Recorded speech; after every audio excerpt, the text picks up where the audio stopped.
Olá, meus alunos do quinto período do Unisal Lorena, terceiro ano, professor Luiz Flávio na área, dando continuidade aqui aos nossos trabalhos sobre Direito Constitucional 3, nossa disciplina, Direito Constitucional 3. Estamos falando de direitos fundamentais.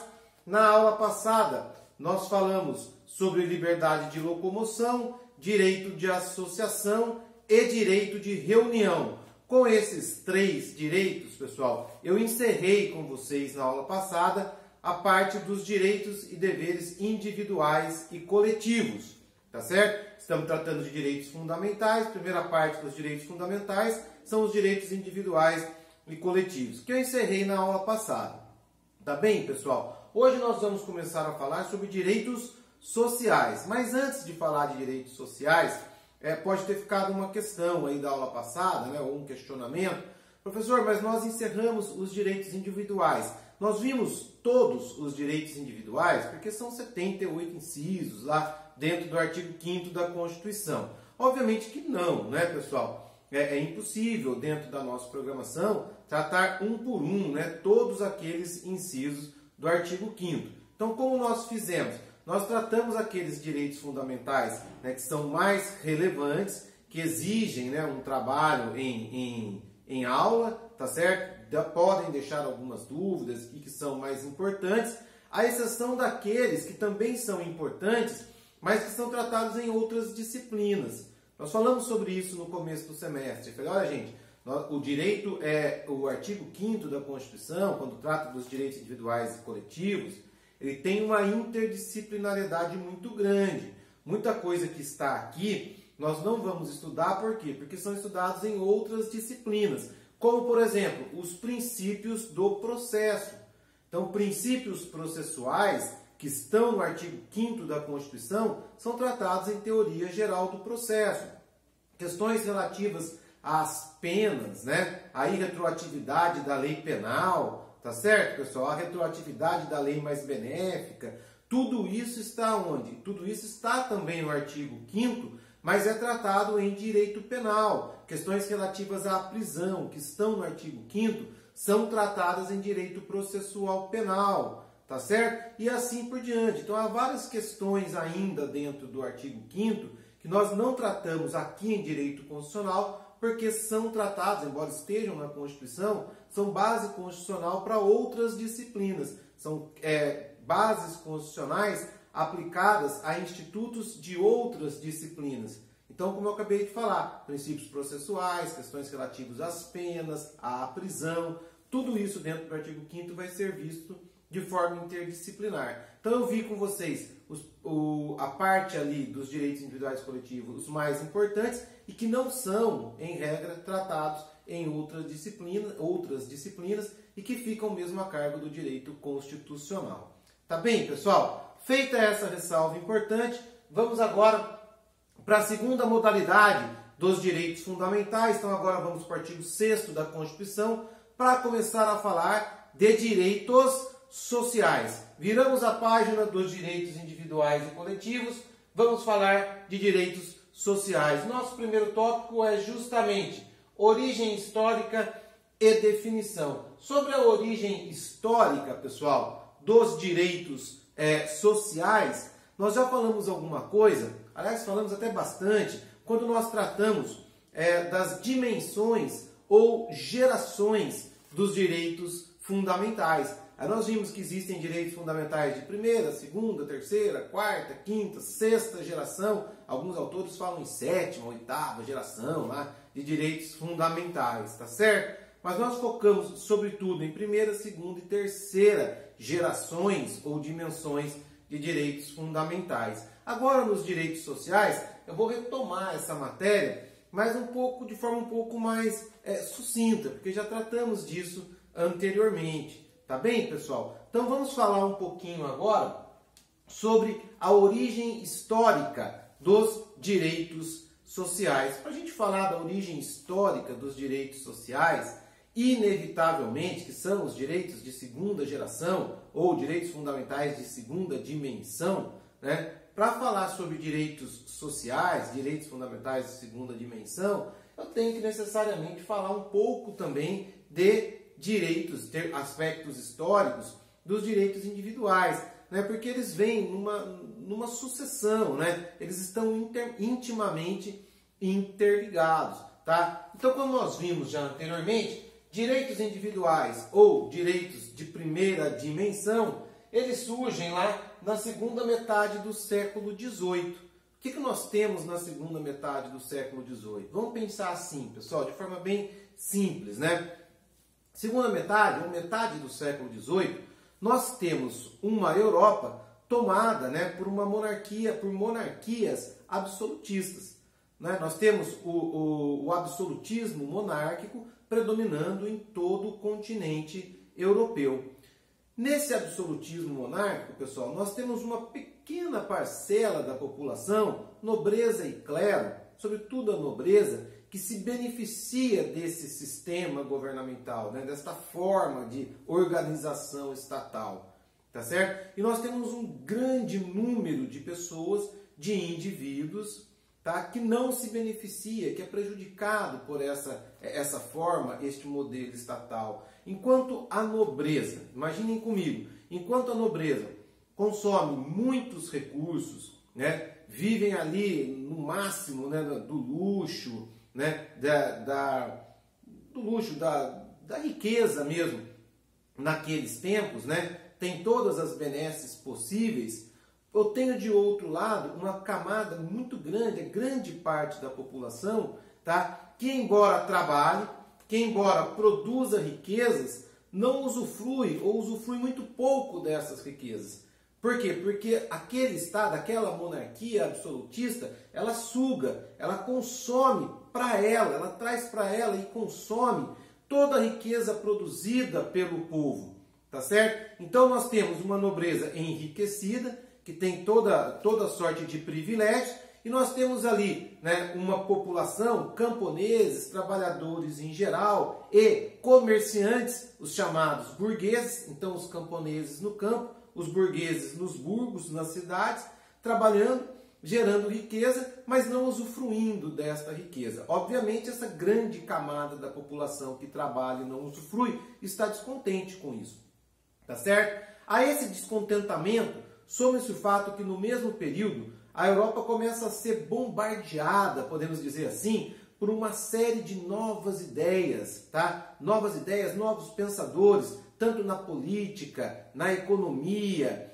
nas artes, no direito, né? Esses novos pensadores, essas novas ideias, né, trazem uma luz nova ao continente europeu, um novo modo de pensar, uma nova luz para a Europa. Por isso são chamados depois pela história de iluministas, tá certo? Então nós temos ali uma Europa com uma grande densidade populacional, descontente com a situação, com aquele modelo de Estado absolutista estabelecido, tá certo? Temos uma população faminta, uma população que passa mal, certo? Temos uma burguesia endinheirada, que gera muita riqueza, que ganha dinheiro, tá? Mas que não participa do governo, só tem o seu dinheiro subtraído, sugado pelo governo, pela nobreza, tá certo? Aquele povo faminto, descontente, começa a se convulsionar, a burguesia começa a externar ainda mais o seu descontentamento. Se eu financio o Estado, por que eu, burguês, não faço parte do Estado? Por que eu não tomo decisões dentro do contexto estatal? Tudo isso inflamado, né, pelo combustível do iluminismo, sobretudo o iluminismo político, o iluminismo econômico, o iluminismo político, a ideia de democracia, né, do Estado democrático, da República Democrática, do Estado Democrático de Direito, né, onde a vontade do povo deve prevalecer. No aspecto econômico, a questão do liberalismo, não intervencionismo estatal, tá certo, pessoal? Um Estado que não intervém, que não interfere nas questões econômicas. Tudo isso ouriça, né, a Europa, põe a Europa em ebulição, e essa ebulição, nós sabemos, vai culminar com a Revolução Francesa e a queda do absolutismo. Com a queda do absolutismo, instaura-se um novo modelo de Estado, o Estado democrático de direito, né, que é adotado até hoje pelos países, né, ocidentais ou pelo mundo civilizado, vamos dizer assim, tá Tá certo, pessoal? Esse Estado democrático de direito é uma verdadeira mudança, né, do eixo político, né, dos estados, sobretudo na Europa. Deixa de haver aquele poder centralizador na mão do rei, né, onde a lei se confunde com a própria vontade do rei, com a própria vontade do governante, né? O rei fala, a França sou eu, né? Eu sou o Estado, né? Isso sai de cena, entra um novo Estado, onde o que prevalece é a vontade da maioria, é a vontade popular, externada pela lei, a lei que deve ser obedecida pelo povo e pelo próprio governante. Então nós saímos do império, né, do rei e passamos para o império da lei, tá certo? E para proteger o cidadão dentro desta nova realidade, proteger o cidadão das indesejadas interferências estatais na sua liberdade, é que as constituições que sucedem à Revolução Francesa, sobretudo a primeira Constituição Francesa, né, 2 anos depois da Revolução, é que elas fazem? Elas criam uma série de direitos, né, de série de proteções individuais, uma série de direitos que protegem o indivíduo em relação à atuação do Estado. São os direitos de primeira geração ou de primeira dimensão, que se caracterizam, né, sobretudo por um não fazer estatal, uma abstenção do Estado. É o Estado deixando de se intrometer na vida das pessoas, né? É o Estado deixando de atuar de forma invasiva na liberdade individual das pessoas, tá certo? Liberdade de expressão, é o Estado não censurando. Liberdade de locomoção, é o Estado não prendendo, não detendo indevidamente, tá certo? Liberdade religiosa, é o Estado não instituindo uma religião oficial. Tudo isso aqui, direitos individuais, primeira dimensão, que nós vimos, encerramos na aula passada.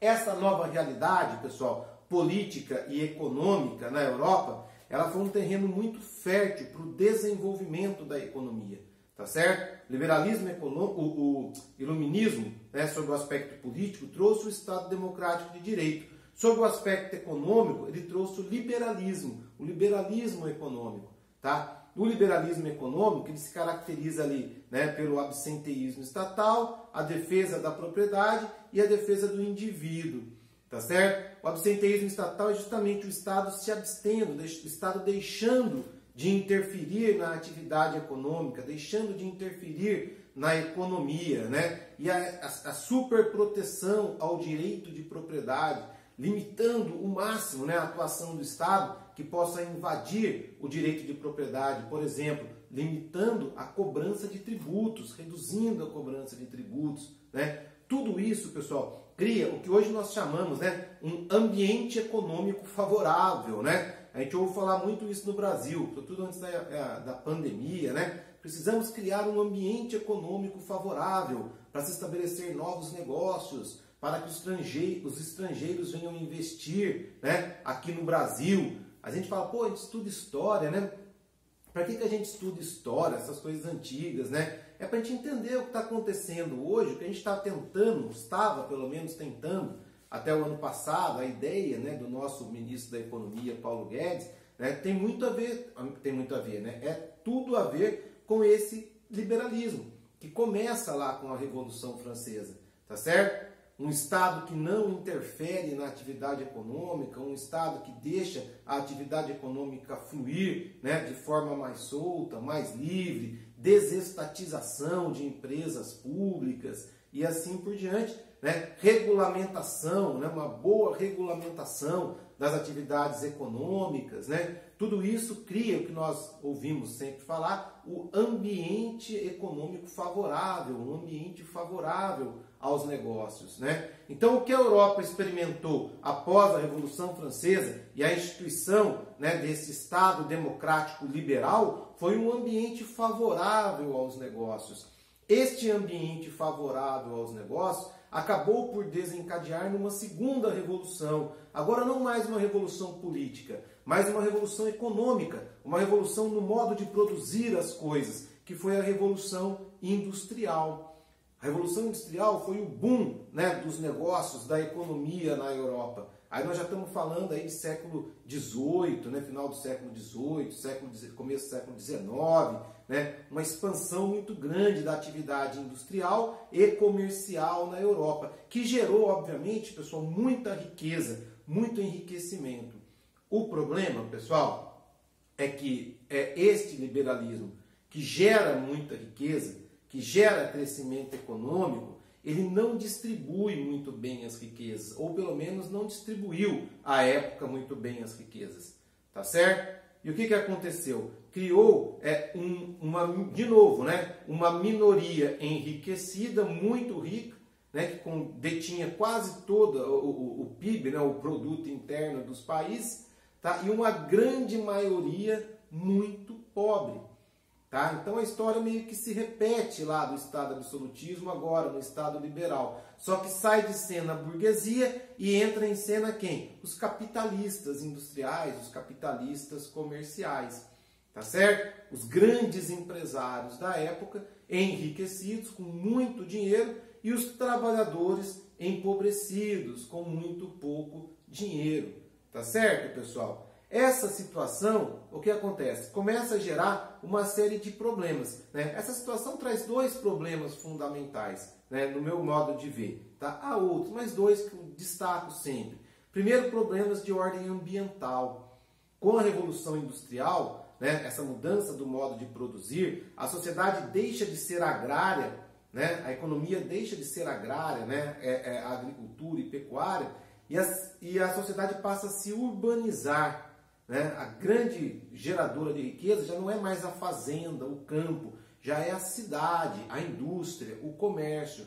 E as pessoas começam a migrar do campo para as cidades, atrás de uma melhor condição de vida. As pessoas tendem a ir aonde está a riqueza. Né? A gente quer viver nos lugares desenvolvidos, né? Onde começou a haver iluminação, começou a haver transporte. A gente quer essa infraestrutura, a gente tende a buscar essa infraestrutura. Então houve um grande êxodo à época, né? Do campo para as cidades. O crescimento desordenado das cidades, né? Sobretudo ali Londres, né? Paris, Frankfurt, né? Essas cidades principais da Europa, o grande crescimento dessas cidades começa a trazer grandes problemas ambientais. Sobretudo poluição do ar, né, pelas indústrias, poluição de rios, tá certo? Problema de resíduos sólidos, onde vai descartar os resíduos sólidos produzidos, tá? E assim por diante. Problemas já começam a surgir de deslocamento, concentração de pessoas, e a gente sabe, tá vendo agora com a pandemia, onde há concentração de pessoas, há disseminação de doenças, tá certo? Há disseminação de doenças, muitos ratos, né, nessas grandes cidades, não havia ainda tratamento de esgoto, não havia ainda o armazenamento adequado de alimentos, então tudo isso cria um ambiente insalubre. Então houve uma série de problemas de ordem ambiental, né, e de saúde pública, e o problema de ordem social. Né? Essa revolução industrial, ela dividiu a sociedade em dois grupos, né? Um pequeno grupo endinheirado dos capitalistas e um grande grupo, né, de pessoas empobrecidas, né? O proletariado, né? O operariado. Eu trouxe aqui para vocês, quer ver, pessoal? Essa imagem aqui, né, uma imagem sombria, né? Isso aqui é Londres, né? Isso aqui é o Rio Thames, em Londres, né? Olha as torres das indústrias, né? Olha a poluição, certo? Aqui as fábricas instaladas todas em beira de rio, né? Por quê? Para facilitar a decomposição dos resíduos produzidos pela indústria, né? O rio vai ter que levar isso aqui para algum lugar, né? Deixa o rio se encarregar de limpar aqui a cidade, né? E a poluição do ar, certo? Olha aqui, pessoal, né? Os primeiros movimentos grevistas começam a surgir nessa época, os primeiros sindicatos, tá certo? Por quê? Tentando buscar uma melhor condição de vida para esses trabalhadores que eram oprimidos, né? Eram oprimidos por um pequeno grupo de capitalistas endinheirados, né? E essa turma vai bater aonde, pessoal? Essa turma vai bater na porta do Estado, né? Para falar para esse Estado liberal, olha, Estado democrático, liberal, você prestou um grande favor para a humanidade. livrando a humanidade da tirania monárquica, né? Da tirania dos nobres, dos imperadores e reis, sobretudo aqui na Europa. Porém, né, você acabou nos criando uma armadilha, porque você nos tirou, né, do jugo do tirano, do rei, e nos colocou sob o jugo de um capitalista endinheirado, tá certo? Nós éramos escravos do rei, da monarquia, hoje nós somos escravos dos capitalistas, tá? E estou para dizer uma coisa, hein, senhor Estado? Eu trabalhava menos e sofria menos quando eu era explorado pelo rei do que agora, que eu tenho que trabalhar de domingo a domingo, 10, 12 horas por dia, para satisfazer, para enriquecer ainda mais, né, o patronado ali, os capitalistas detentores do dinheiro, do poder na época. O Estado, sensível a essa situação, né, esse Estado democrático liberal, sensível a esta situação e sabendo que o povo cansado, revoltado, né, faminto, né, não tende, quando o povo está cansado, revoltado, faminto, o fim da história tende a não ser muito bom, né? Ali 100 anos antes, essa mesma Europa viu muita cabeça rolando, né? Muito nobre perdendo a cabeça por conta desta massa, né, popular, falou, opa, antes que a história se repita, eu, Estado, vou lançar uma segunda dimensão de direitos, uma segunda geração de direitos. E começam a criar direitos trabalhistas, para quê? Para segurar o ímpeto do empregador, o ímpeto do capitalista, que não conhecia idade, sexo, hora de trabalho, condição de trabalho, né, férias, só queria explorar a população. Então alguém precisa proteger, né, o hipossuficiente nesta relação de trabalho, né, o empregado. Então o Estado vem e lança uma série de regras de natureza trabalhistas, né? E se a pessoa não puder trabalhar porque está doente, opa, ele precisa se socorrer de uma previdência estatal. Então começam a surgir os primeiros fundos previdenciários, as primeiras legislações de natureza previdenciária, assistencial, educação, moradia, transporte, lazer, segurança, toda uma gama de direitos, pessoal, que tem por objetivo não mais proteger a liberdade, tá? Mas garantir uma melhor condição de vida para as pessoas, uma condição mais igualitária de vida, tá certo? Que o capitalista endinheirado, né, continue vivendo bem, tá certo? Que ele continue lá comendo o seu caviar, tá? Mas que o pobre possa pelo menos comer seu pão com manteiga, tá certo, pessoal? Que não haja tanta diferença entre as pessoas e que mesmo aquelas mais pobres tenham acesso a um mínimo necessário para poder viver dignamente. Esta que é a ideia, né, por trás desta segunda dimensão de direitos, tá certo? De direitos fundamentais. Tá certo, pessoal? Sei que nós já falamos sobre isso, sei que isso até já caiu em prova, tá? Mas a gente tem que retomar essa questão para começar a entender esses direitos sociais, agora que nós vamos rever, que é muito sucinto também, porque a gente fala muito pouco aqui em constitucional, vou falar sobre isso no final. Tá bem, pessoal? Tranquilo? Entendido isso daqui? Tá? E isso, pessoal, coloca na cabeça, isso é importante, né? Isso não é coisa do passado, isso é coisa do presente, certo? Porque nós vivemos o tempo todo esse dilema, né? Vivemos nesse dilema entre um Estado social, uma social-democracia, né, e uma democracia liberal. Né? Qual é o modelo melhor? Né? Qual o modelo que nós vamos adotar para o Brasil? Tá? Um Estado mais nos moldes dos antigos, né, dos ex-governos petistas, que socorre mais a população, tá certo? Ainda que isso represente um endividamento do Estado, ou um Estado nos moldes do Paulo Guedes, né, que é um Estado que socorre menos a população, tá? Mas por outro lado gasta menos, se gasta menos, cobra menos da população, cobra menos da atividade empresarial, né? Incentiva a atividade empresarial para que esta atividade, né, incrementada possa gerar emprego e melhores condições de vida para a população. Então, qual é o caminho adequado?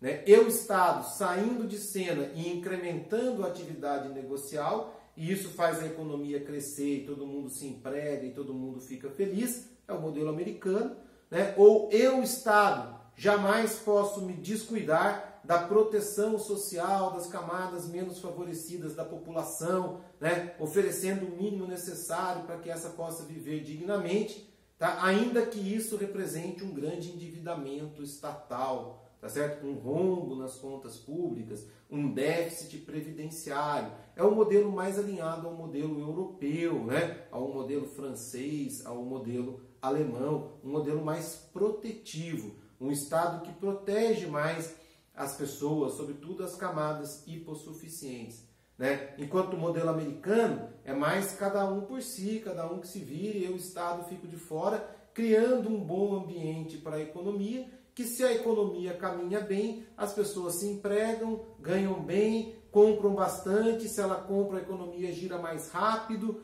né? E gera mais recursos e assim por diante, tá certo? Nós aqui no Brasil estávamos fazendo justamente a época anterior à pandemia, aí, com a entrada do Paulo Guedes, justamente uma transição de um Estado bem de origem social, um partido que tem nessa questão social muito fortalecida, até pela sua origem, né, nas lutas de classe dos sindicatos e tal, para um Estado mais modelo americanizado, um Estado mais liberal, né, menos preocupado em passar a mão na cabeça das pessoas e mais preocupado em criar um bom ambiente de negócios, apostando que isso vai trazer prosperidade para todos. Tá certo, pessoal? Então isso não é antigo, né? Isso aqui, pessoal, não é antigo, né? E essa história se repete o tempo todo. Tudo bem, pessoal?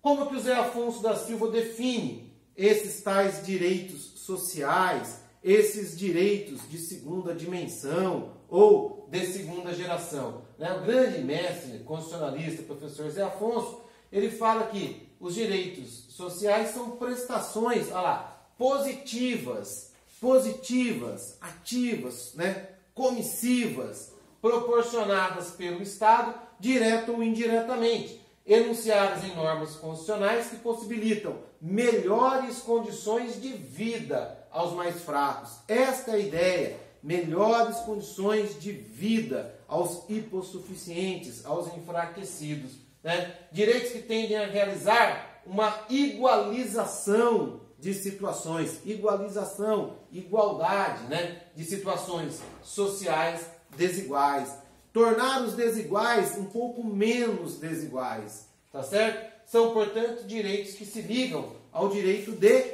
igualdade, tornar as pessoas mais iguais, proporcionando uma condição de vida razoável para todos. Esta a ideia dos direitos sociais. Tá bem, pessoal? Tranquilo?